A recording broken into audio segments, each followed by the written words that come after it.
you kind of hijacked the whole class with this word. By the way, what is that? What is it? Capacitor. Yeah. Could be the business end of a heart defibrillator, right?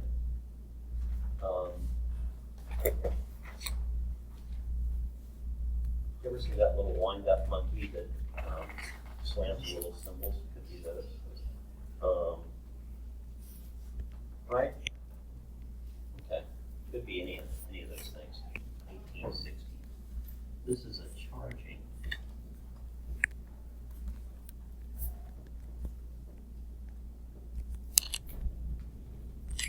capacitor. Okay. So that means current is flowing into it. Okay. And an equal amount of current is flowing out of it. Okay.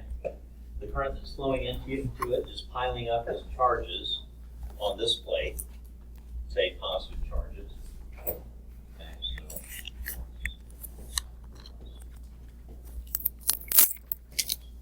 and the current that's flowing away is leaving a net negative charge of equal but opposite size on the other plate. You agree with that? Okay. What does that leave in the region between the capacitor plates, or what is created? An electric field, right? There will be an electric field that exists. And what direction would it be oriented in that region?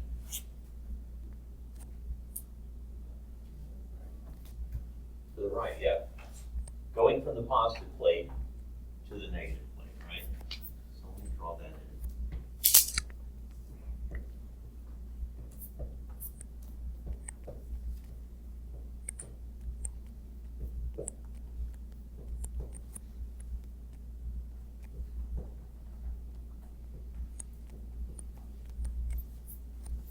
Okay, there's an electric field between those plates.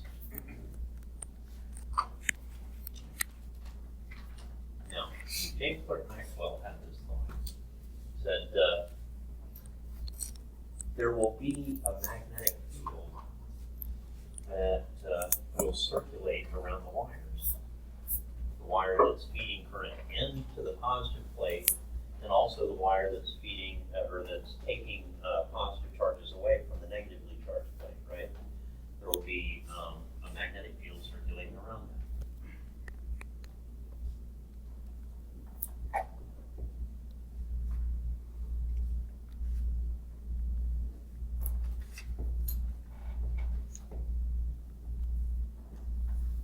You agree with that?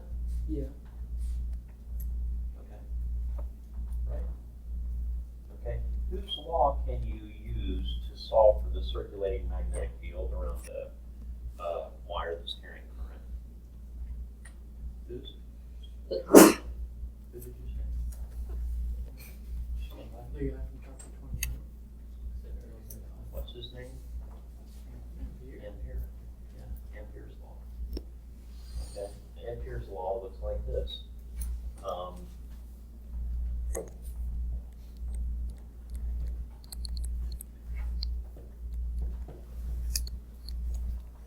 That's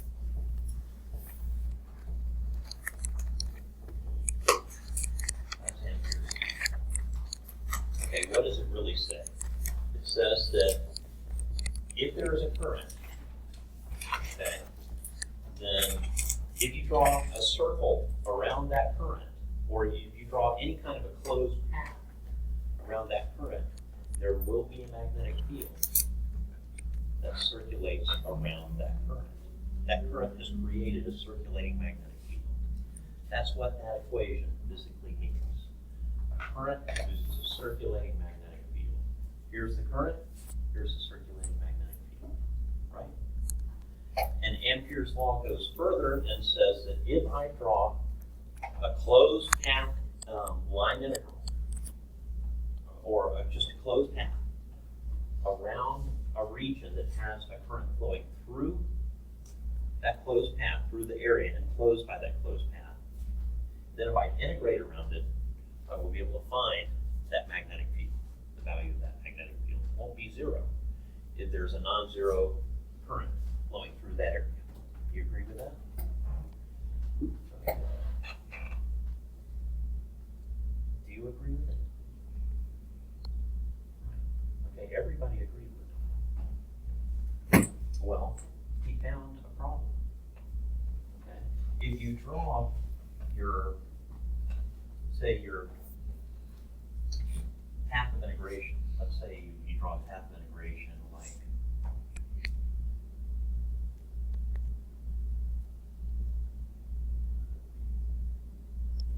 something like this. So this is going to be your path of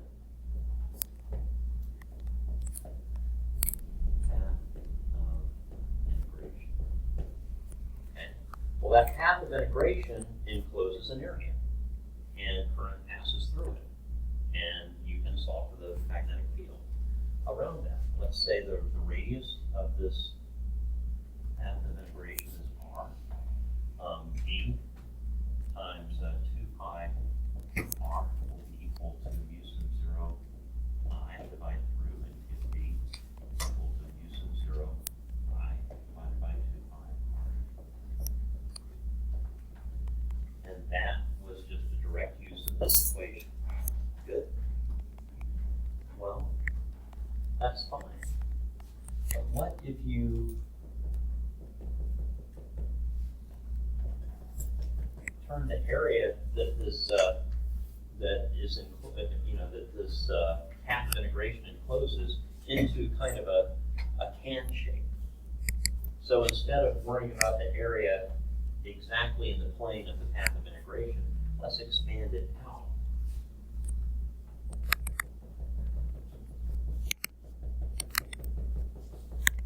Okay, so that now it's shaped kind of like a can, like a tuna can. Okay, we've still got the same path of integration, but now the area that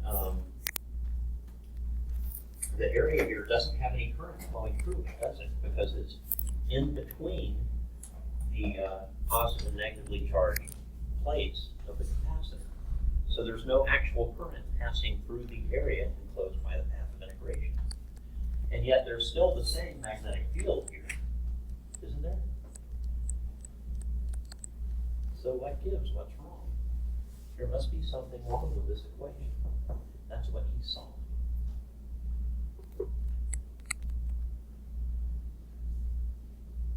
Well,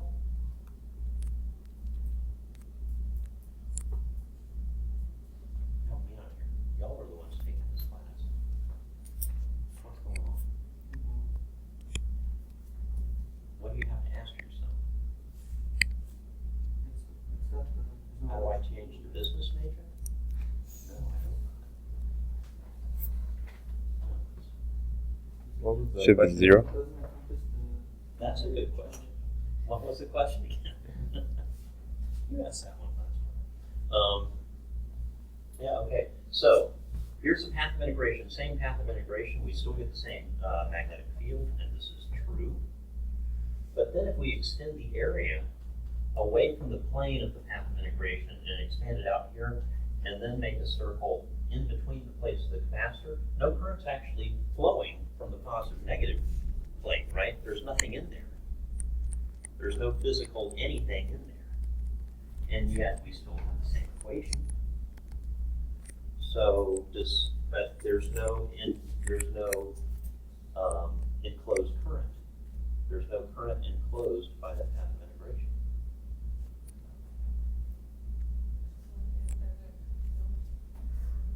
It has something to do with the field. It probably has something to do with the field. What kind of a field exists in this region that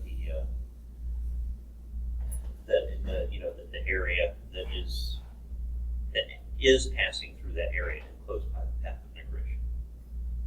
What exists there? The field, right? Is it a special type of field? Well, it's an electric field, obviously, but what's going on with it? If the current is flowing into it, then that means the charges here are building up. They're changing. So what does that say about the magnetic field here? It's changing, right? It's increasing in strength. Agreed, it's changing with time. So he speculated that a changing electric field must also create a circulating magnetic field. Okay? So how do you show that? Well, so maybe there's another term here. So it's plus question. Maybe something else makes a circulating magnet. That's what he had to find out. Well, what else is there? Well, the only thing that exists in the region between these two plates is the electric field, and it is changing, right? And it's passing through an area. So maybe this has something to do with electric flux changing with time.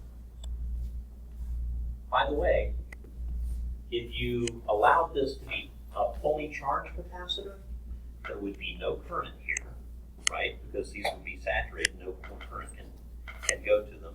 So there would be no circulating magnetic field. And what would exist between these plates? A constant electric field, not changing. So it probably has something to do with time rate of change. Okay, if it's a constant electric field, you probably don't get a circulating magnetic field. It has to be changing. This makes sense? A little bit of sense at least. Okay, so how do you show what it really is? Well, remember this? C is equal to epsilon sub 0 A over D. What is that? That's the capacitance of a parallel plate capacitor. And I happen to draw one. Okay. This is the area of a plate, and this is the distance between the plates, right? Okay. Well, let's see. We also have this Q is equal to C times V.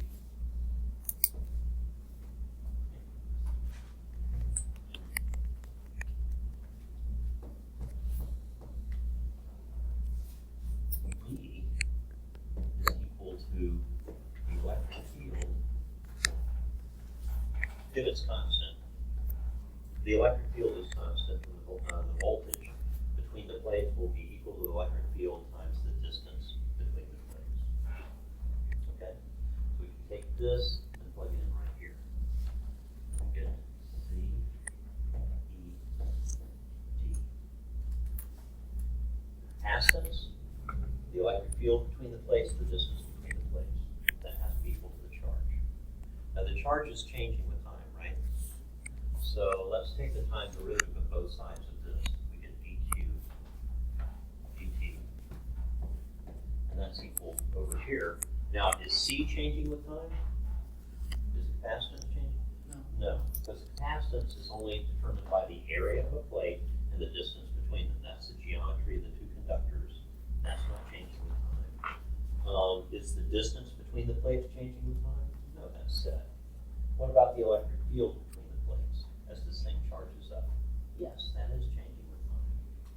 So we've got this. We've got C times D times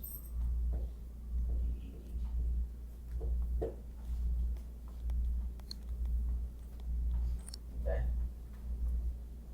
Now this, is this current? This is the same thing as current? Is it? You saying yes? Well, current has been defined as dq dt, right? Time rate of change of current flow. But this really isn't current flowing, right? There's no actual current flowing here. What that is, what that dq dt is the time rate of change of current piling up on these plates. Okay? Right? Mm-hmm. Now, to be sure, that turns out to be the same thing as the current flowing to the plates, right? So in a sense it is current, but in another sense, it's the rate that charge piles up on the plates. It's not flowing between the plates, right? Okay, so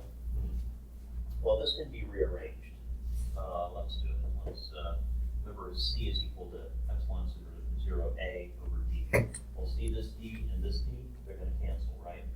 So you end up with epsilon sub 0, A, dE, dt. Agreed? Now, it turns out that if you change A, you change the flux, right? So, in this particular case, A was constant, but it doesn't have to be, okay? So let's bring A inside, and we have epsilon sub 0, d, e, a, dt.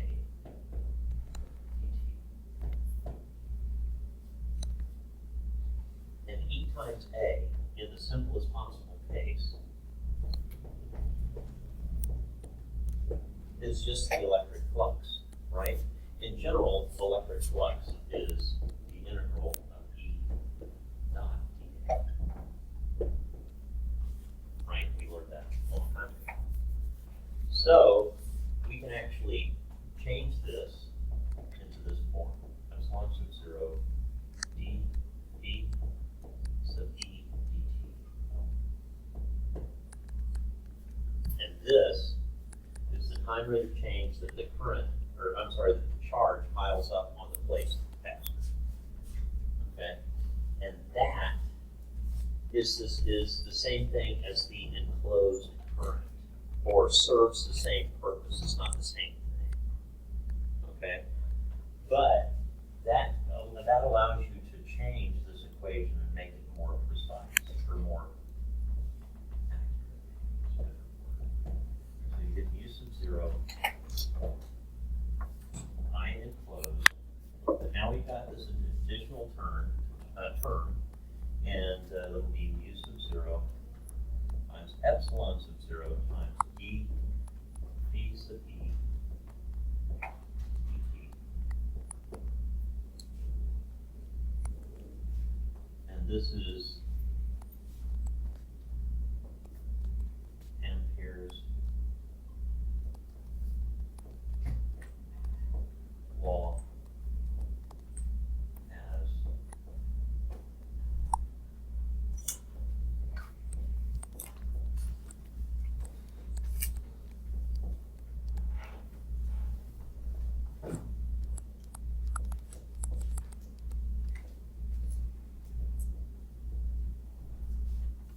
Ampere's law is modified by Maxwell. And what it tells you is that there's two causes of a circulating magnetic field. Okay? One is current, and the other is changing electric flux. Okay? So if there's a region where there's changing electric flux, or a current, or both, there will necessarily be a magnetic field circulating around that area. Okay? Two causes of circulating magnetic.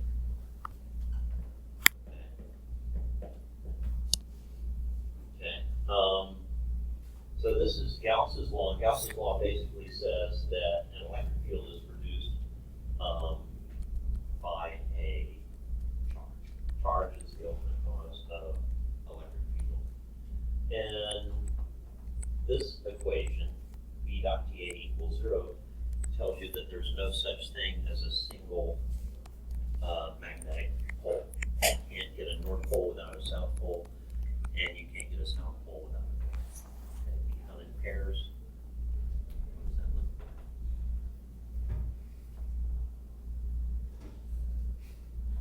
That was a snake eye. Okay. But yeah, okay, you can enclose an area, and you've got as many magnetic field lines out as you have coming in. Okay, so the flux in and the flux out around any enclosed area will be 0. Or will add up to be 0, right? That is much positive as negative, and that tells you that there's no such thing as just a single pole. Okay, all magnetic poles are dipoles. Okay, no monopoles. So those are the first two. Then there's Faraday's law. Faraday's law says that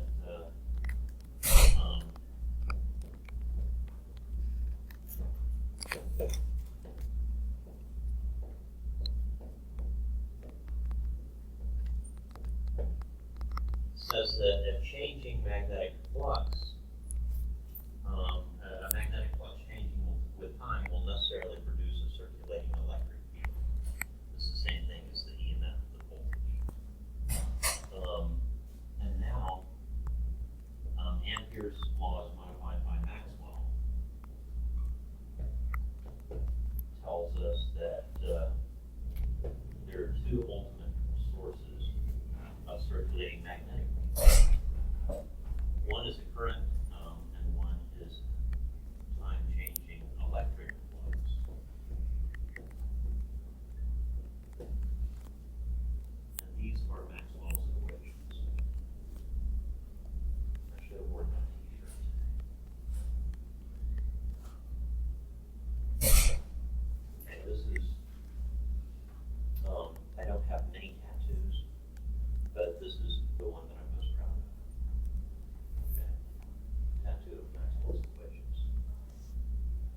equations tell you the source of the fields. Okay? It tells you how the fields behave. But it doesn't tell you how they affect the motion of a charge. So we need one more equation. And that equation is called the Lorentz equation. And it looks like this.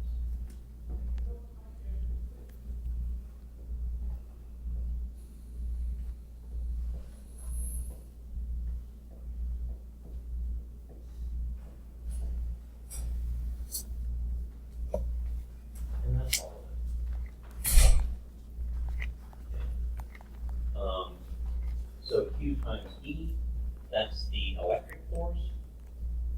Okay, and Q times V cross E, that's the magnetic force. And those two, of course, there could be two fields. Both fields could be in the vicinity of a charge. And so to find the total force, you need that entire equation. So these equations allow you to derive the fields that affect charges. Okay, all of these do. And once you derive those fields, then you can use this equation to determine the force exerted on the charge. And then you can use Newton's laws to figure out exactly, predict everything that will happen to that charge from there on out. So those 5 equations are everything in the, whatever it is, 12 or 13 chapters that we're going over this semester. Those are Maxwell's equations.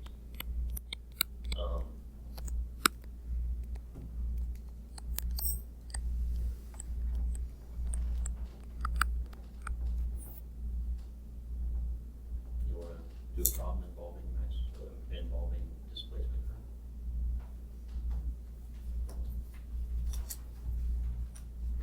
Let's do that.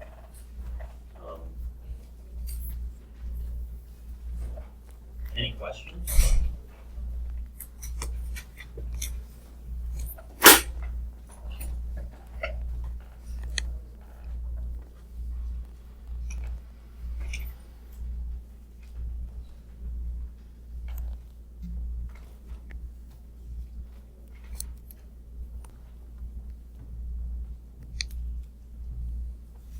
I'm gonna problem number 42.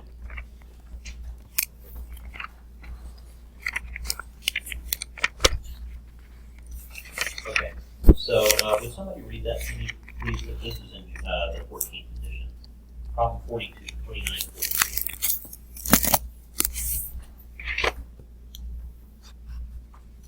A parallel plate air-filled capacitor is being charged. Okay, so a parallel plate air-filled capacitor is being charged. So that sounds like this image over here. Okay, continue. Okay. As in figure 29.23, the circular plates have radius 4 centimeters. Okay, hold on a second. So the radius is 4 centimeters? 4 centimeters, okay.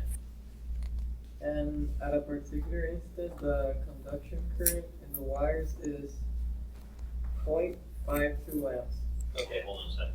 So the current conduction is 0.52? 0.52 amps. Okay. What is the displacement current density in the airspace between the plates? Okay, so J D is equal to I D over A. Okay. Current density is just current divided by the area through which it passes. Okay. So the current density, the displacement current, I displacement, will be equal to I conduction. Remember that I said that, when you said dq dt, that's current. Okay, well, yes and no.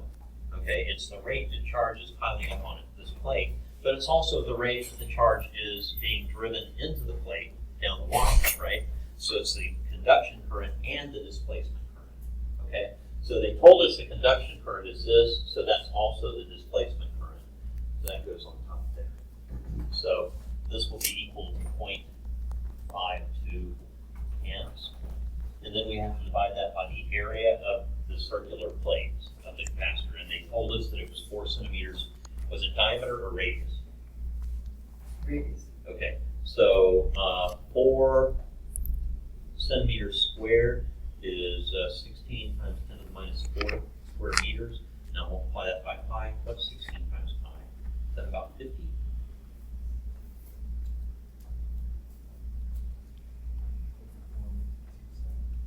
Okay, so that's 5 times 10 to the minus 3rd square meters.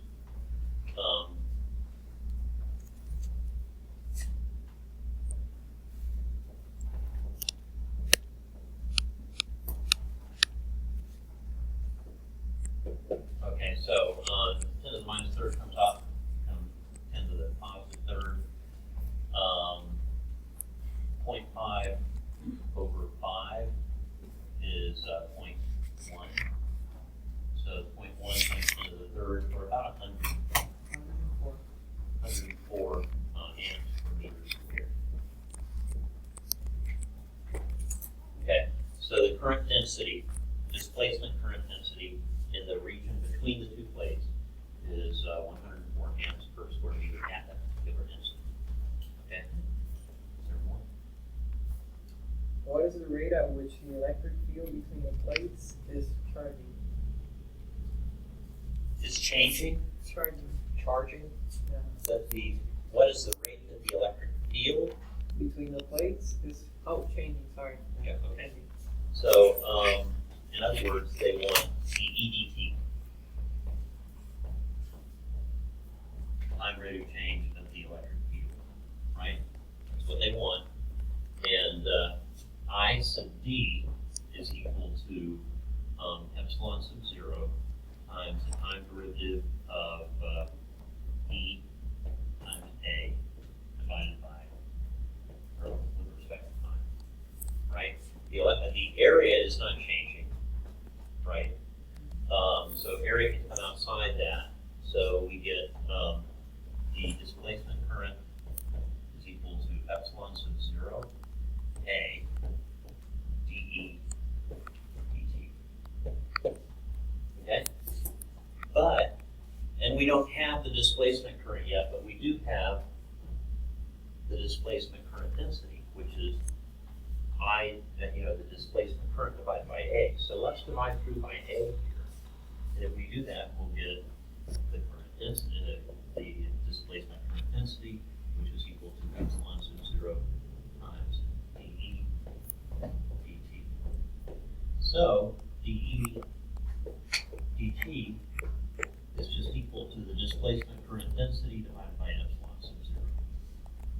Okay, so take that 104 amps per meter squared and divide that by epsilon sub 0, which is 8.85 times 10 to the minus 12. What is that?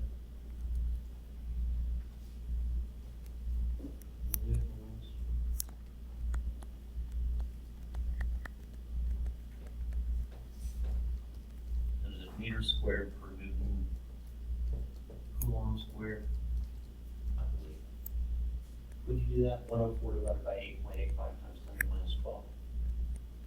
1.175. It can't be 1.175.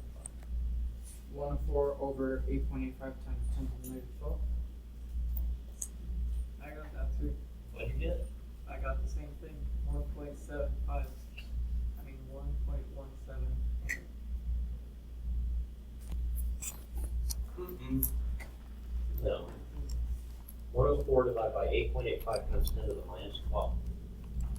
So you bring the 10 to the minus 12 up out, it becomes 10 to the positive 12 times 100 is 10 to the 14. 10 to the 14 divided by 8.85 is, yeah, okay, 1.18 times 10 to the 13. Is that what you said? Yeah, just forget to say to the 13th power. You know, that's kind of important because that's 10 trillion.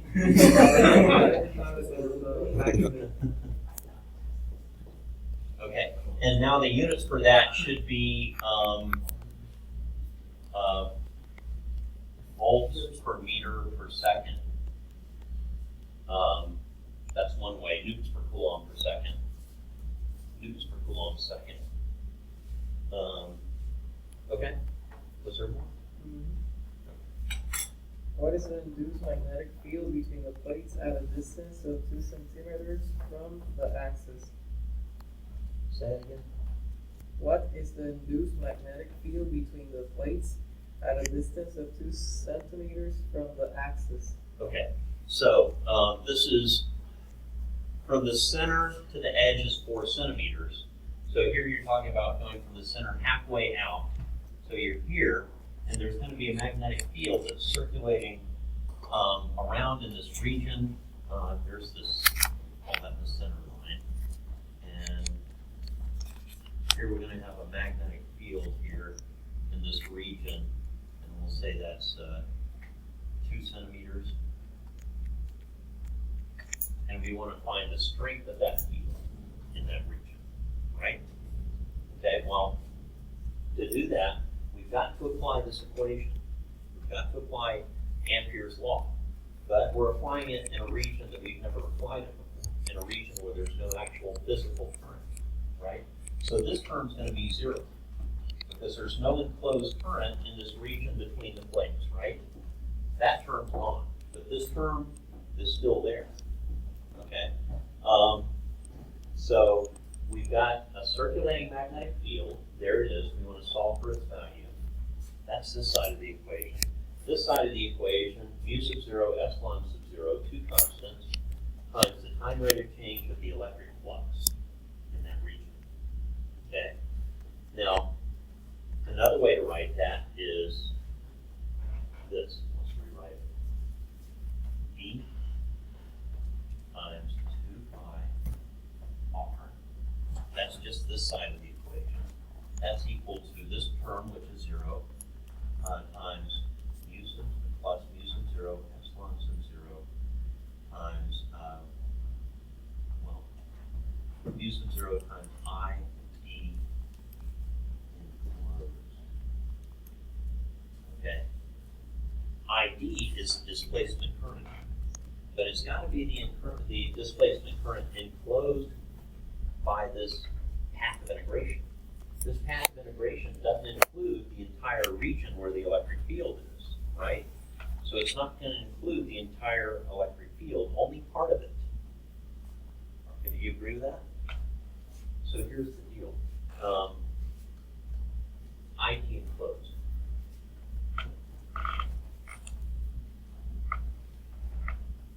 Will be equal to ID, the total displacement current, times the area enclosed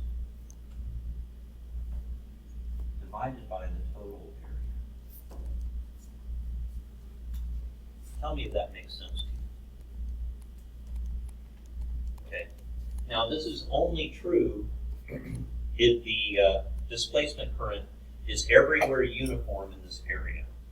If it's very, very dense in the center, and then it becomes less and less dense as you go out toward the edges, this would not work. This straight proportionality would not fit. But if it's uniform across the whole area enclosed, then this is fine. And in this case, it would be fine. Does this make sense to you? Does this equation make sense? Okay, well, the area enclosed is going to be pi times the radius of our path integration squared. The total area is going to be pi times the total radius of the capacitor squared, right? So this becomes ID times pi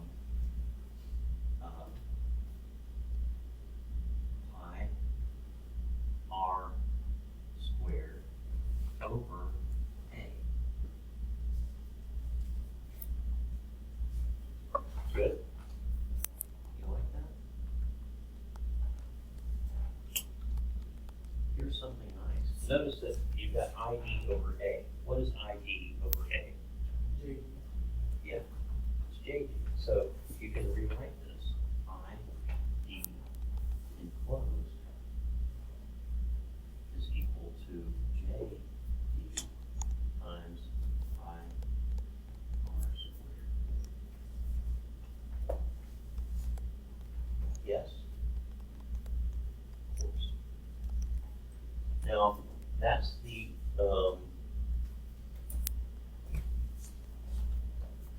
That's part of the right-hand side. Now let's go ahead and multiply this by mu sub 0, and you get the mu sub 0 j d times pi r squared.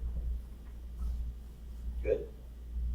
Now notice you've got 2 pi r on this side, right? So we can cancel the pi and one of the r's here, right? So the pi and the r, and that goes away. And then divide through by the 2, and you get that v is equal to mu sub 0 jd times r over 2.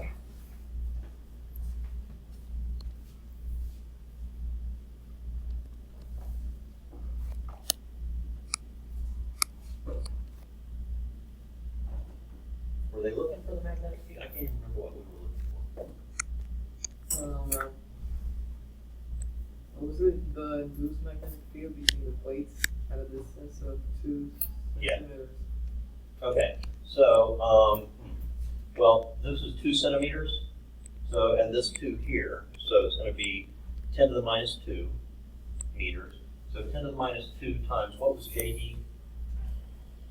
104, so that's gonna be just 1. So it's gonna be about 4 pi, which is 12.56 times 10 to the minus 7, or 1.26 1.26 micro teslas should be the answer. Is that correct? I can't check the back. It's equal number.